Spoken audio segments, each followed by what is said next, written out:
Well, g'day folks, this is Marcus Forrest reporting for Truth News Radio Australia. I'm down here at Southbank Parklands today in Brisbane, and I'm down here with the editor of TOTT News. His name is Ethan Nash. How you doing, Ethan? I'm great, Marcus. How are you? Fantastic, mate. It's great to have you down here today, and the reason why we're down here today is because we've had some new laws rush through Parliament just yesterday. The anti-terror laws for Australia. I wonder if you could elaborate on these laws and let the Australians know who are watching this a little bit more about it that they're not aware of. Yeah, well, the amendments to the national security legislation were presented back in July, and now with the threat of ISIS and the threat of terrorism in Australia, they've been rammed through the Senate and were passed the House of Representatives just yesterday, Wednesday. And what these laws essentially allow is, it's in three parts. First, ASIO and any of their affiliates or any of their subcontractors or anyone that's related to them are allowed to declare a special intelligence operation. And under this special intelligence operation, they are exempt from criminal liability as long as it doesn't include death, serious physical injury, or sexual assault, anything that's sexual referenced. And through this, if a journalist or a whistleblower inadvertently or does report on something like this, they can face 5 years in prison, and if it affects the public or threatens security, then another 5 years is added on top of that. So essentially, whistleblowers and journalists could be facing 10 years in prison for this. And that's the first 2 points, how they relate to the legislation. One, that ASIO can declare a special intelligence operation and can be exempt from criminal liability under these special intelligence operations. Two, that journalists and whistleblowers can face 10 years in jail for exposing this. And the third part is essentially ASIO, previously they needed a warrant for each device within a house or each device within an office or a community that they were monitoring. Now there's no cap to the amount of devices they can tap under a single warrant.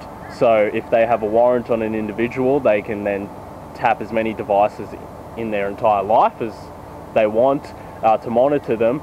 And it can also relate, and this is where the real concern is, it can also relate to computers. And under this, there's fine print that says that ASIO and special intelligence operatives are allowed to add, modify, delete, copy information or things that are on your computer. So this is a big concern because with the warrant, they are able to essentially put a warrant onto a network, and under that network they will then be able to spread to the amount of computers that are on that network. And in Australia we do have a collaborative effort between a network of networks. So something that's been expressed by a lot of politicians in the Senate and in the House of Representatives, such as Scott Ludlam, have been that there's essentially ASIO would be able to monitor the entire Australian internet. So this is the first bill that's been passed. There's two more bills that are coming towards the end of the year that are even more concerning to me. The second one is the amendments to the Australian terrorism legislation, the Foreign Fighters Bill, which stops people from travelling to conflict zones. If it's declared a conflict zone, we've already seen passports being cancelled in this country to stop people from flying over there. And under this second bill, there's preemptive detention orders that are going to become legal, where you can be detained for up to 14 days without charge if it's to prevent terrorism. We've already seen the Australian Federal Police able to do this.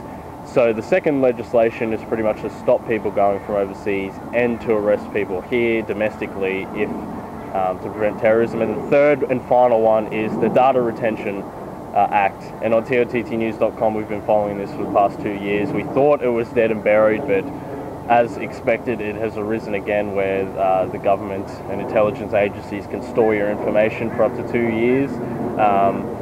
2 years, any of your online information, any of your information that you in your day-to-day lives can be stored up to 2 years, and can then be transferred amongst the Five Eyes Alliance and a lot of the other programs that were exposed during the prison program.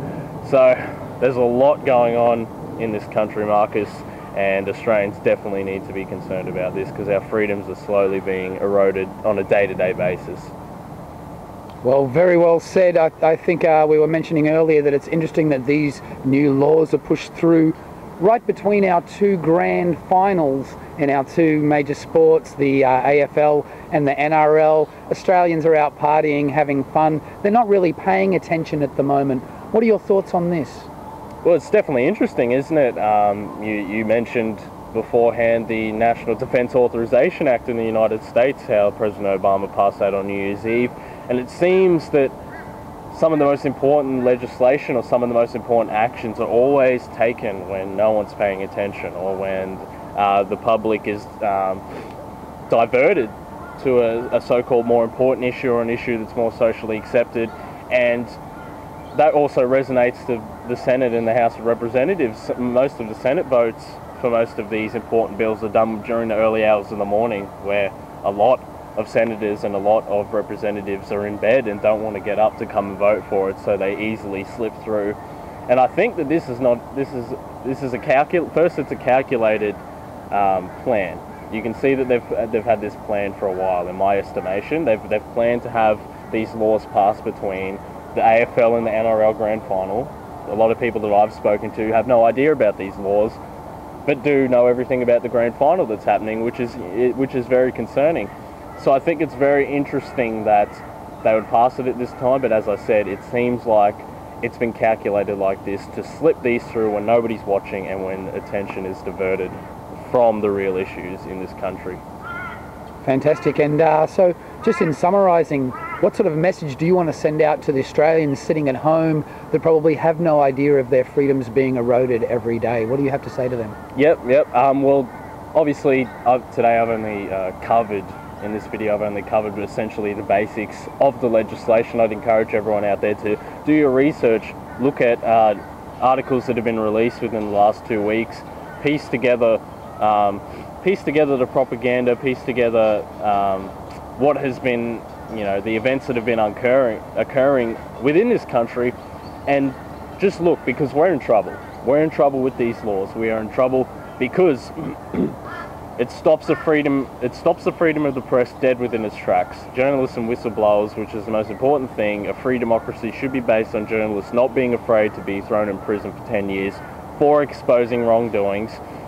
ASIO with criminal liability. I've been following ASIO activities for a long time. Have openly made a lot of articles, explaining what ASIO does, explaining the role of intelligence agencies. ASIO having being exempt from criminal liability is not a positive thing. It's not a positive thing, and being able to do this under a quote-unquote special intelligence operation is just as equally as dangerous, and the two mixing together pretty much gives the license for ASIO to run rampant.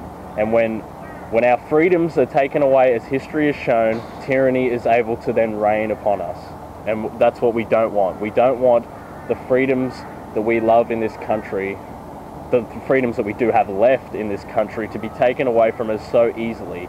And if you're out there, we need to stop this before it gets any worse. We need to stop the next two bills that are coming. We need to protest against the bill that passed yesterday. We need to do everything we can, because our freedom is slowly being eroded, and soon we're going to live in a country which eerily mirrors George Orwell-esque qualities, and that's what we don't want. So everyone out there, I implore you to please do your own research, please take action, please support independent media in Australia, and please get the word out, because this is vital.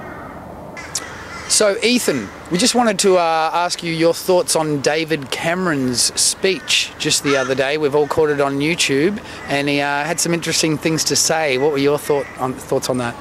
Well, it was interesting, wasn't it? It was pretty unbelievable watching it. For those out there who haven't seen it, I recommend going to check out David Cameron's speech at the United Nations. He addressed, obviously they were talking about the threat of ISIS, they were talking about, going to war, they were talking about world issues, but David Cameron got up, and this speech was so carefully constructed when you break it down. But essentially what he was saying in the video was, that ISIS support a twisted worldview. They support a view of a world that's not how the world is now. They support a morphed worldview. And he said, you know, the morphed worldview that this comes from. It's all throughout every facet of life. You know, the thought that 9/11 was a Jewish plot, that 7/7 was a staged attack, the 7/7 bombings, or that every Muslim around the world is persecuted as a terrorist.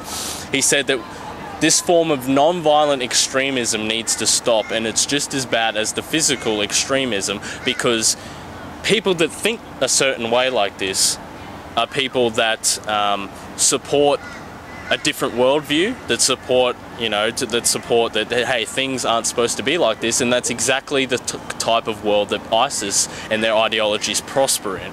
And essentially what David Cameron was saying in this speech, although it was carefully constructed to not look like this, was he was essentially saying that anyone that questions the system, anyone that has free speech, anyone that tries to say, hey, this is not how things should be, is on the same level as ISIS, is on the same level as these extremist threats, is an enemy to, you know, is an enemy to governments, is an enemy to you at home.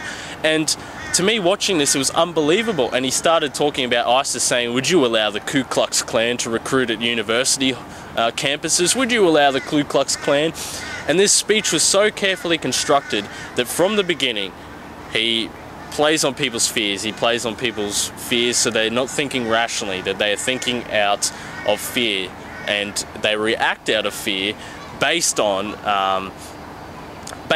the subconscious, you know, programming that anyone who questions 9/11 is a conspiracy theorist, anyone who questions the system is a tinfoil hat wearing kook.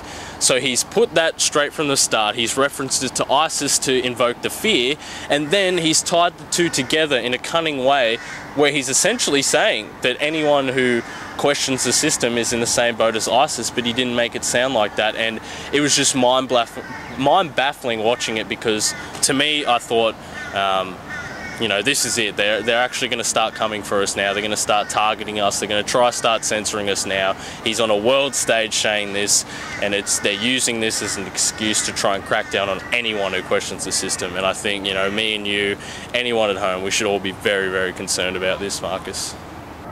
Thank you very much. That was Ethan Nash from TOTT News.